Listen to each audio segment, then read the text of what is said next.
Welcome to Hard Script.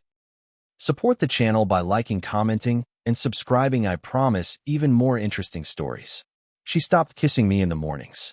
Not with a fight, not with an argument, not with some dramatic declaration.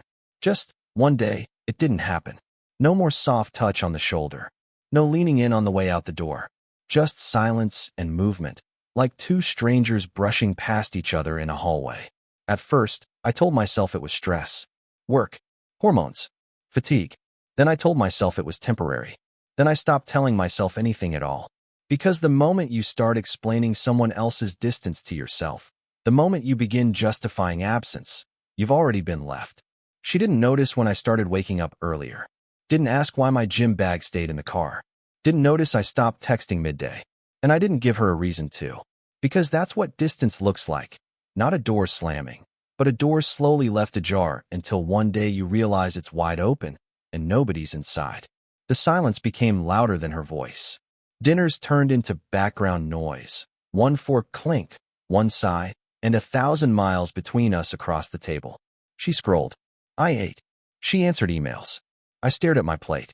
When she laughed at something on her phone, I looked up, wondering if maybe she'd show it to me. She didn't. That night, I stood behind her as she got ready for bed. She looked at herself in the mirror like I wasn't even in the room. No good night. No hand on my chest. Not even a glance. She got in bed, turned off the lamp, and turned her back to me. That's when it hit me. I had become furniture. Something that was there, but not felt. Useful, but not touched. Expected, but not considered. I didn't say anything. Didn't touch her shoulder. Didn't whisper goodnight. I just lay there, eyes open, breath still. And I realized that this quiet rejection wasn't sudden. It was calculated in its carelessness. The next morning, I left before she woke up. Didn't brew the coffee. Didn't make noise. Just slipped out and left her wrapped in sheets she never invited me into anymore. At work, no one noticed the shift in me. But I noticed everything around me more clearly. The way my coworker laughed too loudly. The way the receptionist looked when she thought no one was watching. The way life still moved, even when someone stopped touching you. That night, I didn't go straight home. I sat in my car. Watched couples come and go from the bar across the street. Some argued. Some kissed. Some held hands, and some didn't speak at all. But they were trying. At least they were still reaching. I knew I wasn't angry. I wasn't even sad. I was becoming absent. And the scary part? She didn't notice. And maybe that was all I needed to know. I stayed late at work that week.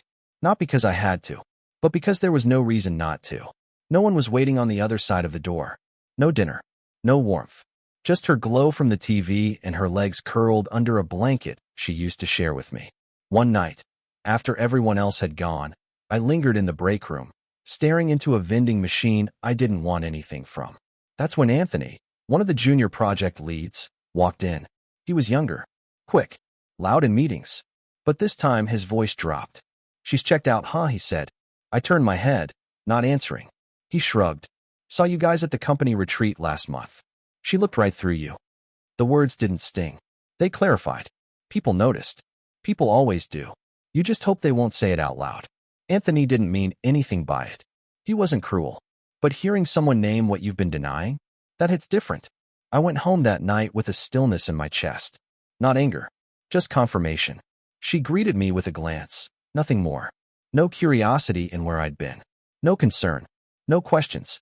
She said she was tired and went to bed early. That became her new phrase. I'm just tired. Tired after brunch with her sister.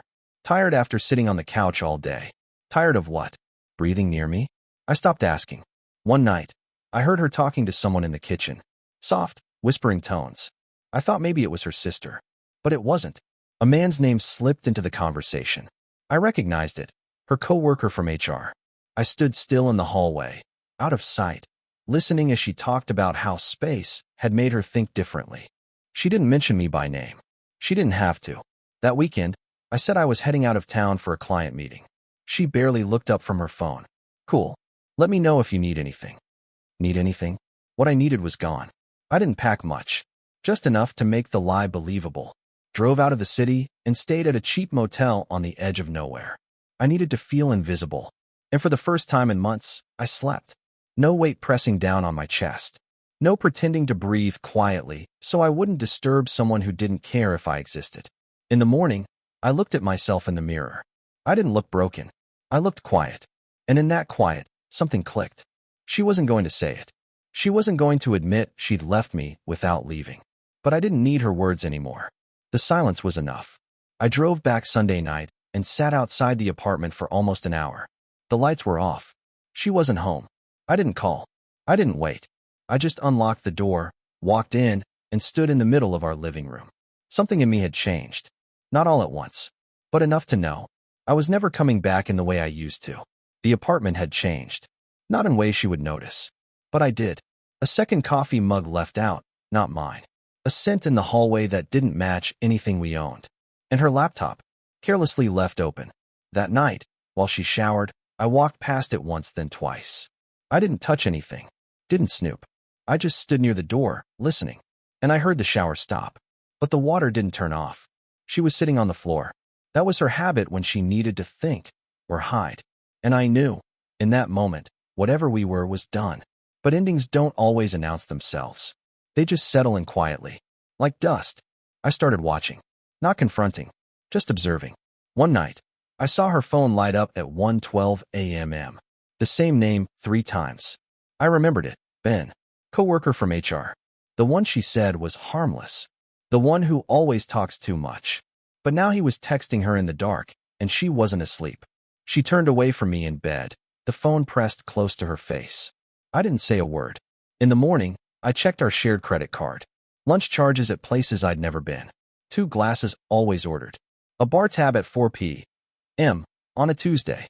And that was the final switch in me. Not because she lied. Not because she betrayed. But because she thought I was too blind to see it. Too quiet to notice. And maybe I had been. Until now. I started pulling back. Stopped asking about her day. Stopped pretending I didn't know. She didn't ask where I was going at night. So I didn't tell her. She didn't ask why I took my name off the shared Netflix. So I didn't explain. I deleted photos from my phone. One by one. No rush.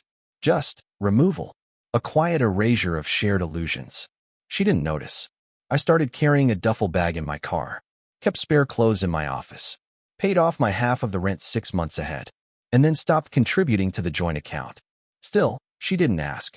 She didn't even blink. I watched her get dressed one morning. She didn't say anything about the fact that I was sitting in the chair in the corner, fully dressed, ready to leave. She looked through me, and I realized something terrifying. She thought I wouldn't go. She thought I would stay like always. Because I was predictable, comfortable, furniture. But I wasn't furniture anymore. I was blueprinting my exit. And the only thing left to collect was myself. Friday evening. She texted me, "Don't wait up. Dinner with the team." I read it, stared at the screen, then locked my phone and walked inside the apartment for the last time. She wouldn't know it then. That message was her last to me.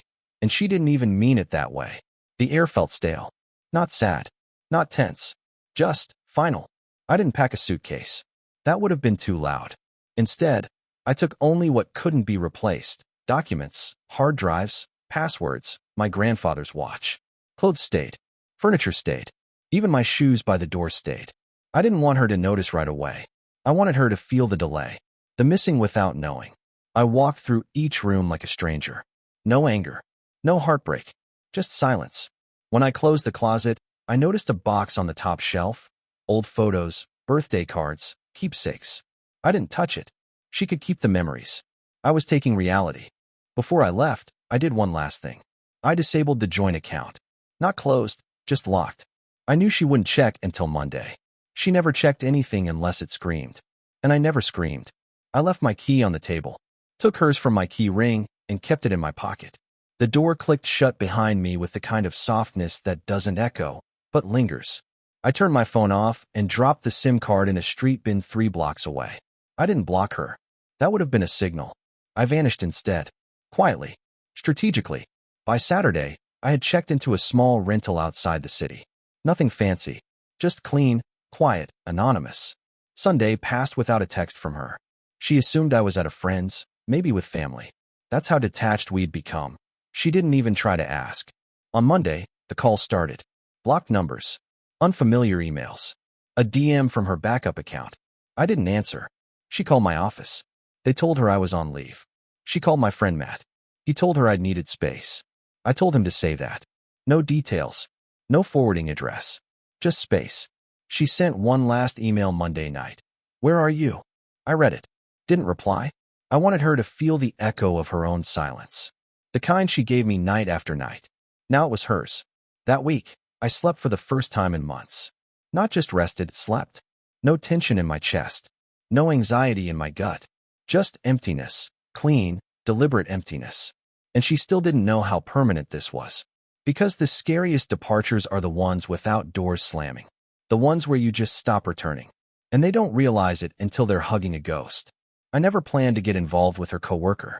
Not directly. But once I was gone, and the silence started to close in, she turned to him. Brian. The same guy she told me not to worry about 6 months ago. The same guy whose laugh showed up in the background of late-night calls. I never confronted him. Never even looked him in the eye once I suspected. I just watched from a distance, and waited. When I disappeared, she leaned into him. Texts. Drinks. Comfort. But Brian wasn't careful. He left trails. One of the things I took with me that night was an old backup drive, synced long ago with her cloud when she still trusted me with everything. Photos. Notes. Screenshots. But more importantly, shared spreadsheets. Work documents. His name appeared in dozens of edits. Late-night timestamps. Comments outside of work hours. Hotel bookings tied to conference budgets. It was enough. I didn't need revenge. I just needed exposure. So I forwarded the documents, anonymously, to HR. No letter. No explanation. Just numbers and dates. A clean pattern of misuse. He'd been using the company card for private meetups. Not just with her. Others, too. That was his weakness. He thought no one watched. I watched. 2 weeks later, I got the update through a friend still inside the company. Brian had been suspended pending an internal audit. No noise. No headlines. Just a quiet unraveling. She wouldn't know it came from me. That was the point. I wanted the walls to cave in without her knowing where the pressure came from. Not out of spite, but out of strategy. Because sometimes, collapse doesn't need a wrecking ball. Just a loose thread pulled by the right hand. While she dealt with that fallout, I stayed invisible. I signed up at a gym near my rental. Started running again. No distractions. No drama. My world shrank, and for once, it felt clean. I didn't post anything. No status updates. No passive-aggressive quotes. The only thing I gave her was the absence she created. And while she tried to patch her world together with someone even more broken than herself, I moved in silence. The most effective power isn't loud, it's quiet presence. The kind that leaves no fingerprints, but leaves a mark. Her world began to tilt. Not from betrayal, from consequence. And I wasn't even in the room when it started. 2 months after I vanished, the silence had finally caught up with her. I knew it not because she reached out. She had stopped trying. I knew it because other people started to talk. My sister called. Not to pry, just to ask if I was okay. She said Emily, my ex, had shown up at Mom's birthday dinner uninvited. Alone, trying to smile through panic. Apparently, she'd asked if anyone had heard from me. No one answered. I told them not to. That silence wasn't a punishment. It was a message. Then came the mutual friends. One by one, people started stepping back from her. Not by my instruction, I never said a word. But something in her tone, her eyes, the way she acted, it gave her away. People notice. Even when you try to hold the surface, the cracks speak louder. She attended a baby shower for a college friend, the kind of event we would have gone to together. I wasn't there. People noticed. One of them, not even a close friend, messaged me. She looked like she was trying too hard to be unbothered. They always try that face when control slips. Then came the colleagues. I heard from someone in her department, someone I barely knew but had always respected. They said Brian had resigned, unexpectedly. Rumors spread fast in offices, especially when they come with HR flags and expense audits. She wasn't blamed directly, but she was associated. That's the cruel part about falling with someone. Even if the rope snaps from their end, you drop with them. And she did.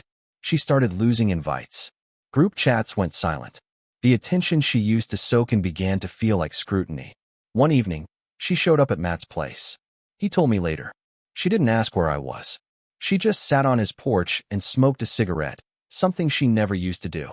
He said she looked tired. Not the kind of tired from a bad week. The kind of tired that happens when your reflection starts to lie to you. The next day, she posted an old photo of us on her story.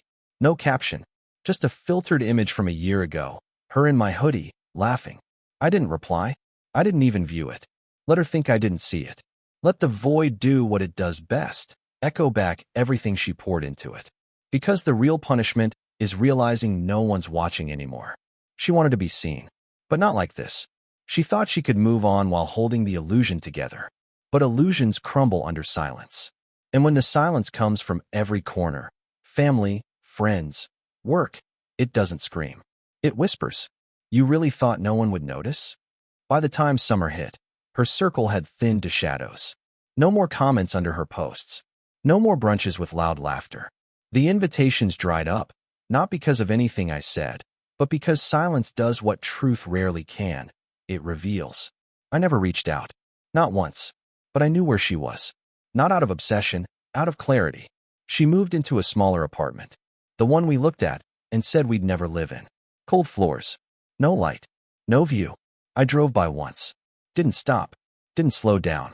Just enough to see her balcony, empty and unlit. I started seeing someone. Quietly.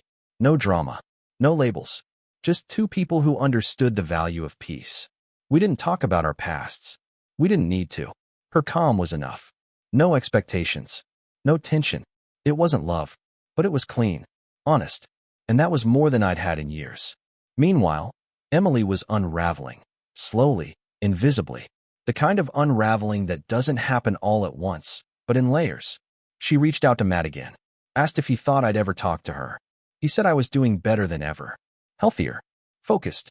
He didn't tell her where I lived, or who I was with. That wasn't part of the deal. She asked if I hated her. He just shook his head. No, he doesn't hate. He just doesn't look back. I heard about that later, and I realized that was it. She wasn't looking for forgiveness. She was looking for a mirror, someone to tell her she was still visible. But I was no longer that mirror. I had become something else, not a ghost, not a punishment. Just a man who left the room and never returned. No doors slammed. No letters burned. Just space. And in that space, she finally had to sit with the one person she'd been running from this whole time, herself. There were no hands left to catch her. Not family. Not friends. Not even Brian, who'd vanished completely after the audit. Her world wasn't collapsing anymore. It had already collapsed. Now she was simply walking through the ruins, trying to find something that still looked like love. But love doesn't return to places where it was buried alive. And I had buried mine long ago. Not out of pain. Out of peace. That's the thing about silence. It doesn't demand attention. But when it surrounds you, it's deafening. It happened at the coffee shop across from the gym. I was grabbing a black coffee after a morning run. Usual routine, nothing special. But when I turned toward the door, she was already standing there. Emily. Hair darker now, thinner. No makeup. The look of someone who hadn't slept much, or hadn't found peace in weeks. She didn't speak right away. She just stared, like I was a ghost she wasn't sure was real. Her lips parted slightly, as if her mouth had rehearsed 100 things, none of them landing. Do you have a minute? I didn't answer. I stepped aside, coffee in hand, walked toward the bench outside. Not to talk, just because I didn't want to block the exit. She followed, slow, like she was afraid I might disappear again. She sat next to me, but not too close. That part, she understood, even now. I just want to know, why didn't you say anything? Still, I said nothing. Her voice cracked a little. You just vanished. One day I woke up and your key was on the table. That part was true. No note. No speech. Just my key, face down, next to a coffee cup. I sipped mine now, watching the street. People passed. No one noticed us. No one cared. You didn't even yell, she said. As if yelling would have made it more real. I made mistakes, she continued. But you acted like I didn't deserve an explanation. She wasn't wrong. She didn't. Explanations are a form of permission. And by then, she'd already used hers. She fumbled with the ring she still wore. The one I gave her years ago. Not an engagement ring. Just something simple, gold, meant to remind her of a promise. Now it just looked like a prop. I lost a lot, she said, her voice lower. More than you know. Still, I didn't speak. Not because I didn't feel anything, but because words don't fix the kind of silence we lived in. I finished my coffee. Stood up. She stood too, reflexively, like she hoped the movement meant something. That there'd be a change. I just want closure, she said. And that was the first moment I looked her in the eyes. Only for a second. Then I turned and walked away. Closure isn't given. It's what's left when everything else is gone. The unraveling didn't happen all at once. It was a slow bleed. A job lost, officially due to downsizing, but unofficially because the whispers never stopped after that company dinner. Her manager was cordial, but distant. HR offered 3 weeks severance. She took it in silence. A few friends pulled away. Not immediately, but they started to cancel plans more often. Delays turned into ghosting. Invitations stopped coming. Even the ones who said they'd always be there had quietly chosen their distance. I didn't interfere. I just watched. She moved into a smaller apartment, 1 bedroom, peeling wallpaper, fridge that buzzed at night. The old place was too much now. Too expensive. Too full of memories. She tried therapy. That's what I heard from Sarah, mutual friend, still neutral. She's trying, she told me. But it's like she doesn't know who she is without you. That part hit differently. Not because I cared, but because it confirmed what I already knew. She had never been building a life with me. She was building on me. Her stability, her identity, her value, all stacked on my quiet, predictable presence. Now that foundation was gone, and with it, the version of herself she curated for the world. I started to notice things too. Her Instagram was quiet. No polished brunch photos, no fake motivational quotes. Just silence. Then suddenly, a picture of a sunset, blurry, captioned starting over. 3 likes. 1 comment. No replies. She'd become invisible. Not because anyone punished her, but because the mask she wore had cracked, and the audience moved on. I was already on a different path. New work, new place. Nothing flashy, but real. A gym where nobody knew my name. A bar where nobody asked about the past. Nights that ended without noise. Sometimes I passed familiar places. The bookstore we used to go to. The old Thai place. I never stopped. I didn't need to. Because her collapse wasn't my tragedy. It was just the echo of a choice. One she made, thinking I'd always stay to catch the fall. But shadows don't catch. They disappear before the impact. I saw her one last time. Not by design. It was coincidence. Or maybe the universe offering one final scene before the curtain dropped for good. She was walking out of a corner pharmacy, clutching a paper bag like it was all she had left. Same coat, but it hung looser. Her hair was tied back, no makeup. She didn't see me. I watched from across the street. No intention to speak. Just observation. There was no hate left in me. Just clarity. I remembered how loud everything used to be with her. The debates, the manipulation masked as care, the subtle jabs pretending to be jokes. It used to drain me. Now, all I felt was distance. Cold, precise distance. She paused on the sidewalk, looking down at something on her phone. Her shoulders slumped. Then she looked up, eyes scanning the street like she felt something. Like instinct tried to warn her I was near. But I had already turned away. I walked 2 blocks before she could turn her head. That was the final scene. There were no goodbyes. No closure conversations. No requests for understanding. Because closure isn't a gift you owe someone who opened the door to your destruction. I rebuilt my world silently. My apartment was now minimal. No echoes of the past. The photos were gone. Her scent erased. Even the playlist she once loved, deleted. Not out of bitterness, but out of necessity. I didn't need reminders. People say healing is loud. Tears, talking, catharsis. But mine was quiet.